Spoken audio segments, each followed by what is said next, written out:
গোলাপ লাল হয়, কেন লাল হয় এর কারণ জানতে গেলে ভিডিওটা সম্পূর্ণ দেখতে হবে এবং চ্যানেলে নতুন হলে অবশ্যই সাবস্ক্রাইব করো এবং মোর ইনফরমেটিভ ভিডিও পেতে গেলে বেল আইকনটা কিন্তু অবশ্যই প্রেস করে দিও।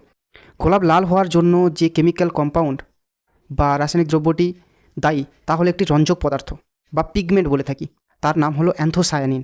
এই অ্যান্থোসায়ানিন কী করে, যখন সূর্যের আলোকরশ্মি এসে গোলাপ পাতার উপরে পড়ে তখন ওই অ্যান্থোসায়ানিন যৌগটা ভিজিবল অংশের আলো শোষণ করে লাল আলো প্রতিফলিত করে বা রিফ্লেক্ট করে, যার কারণে আমরা গোলাপকে লাল দেখি।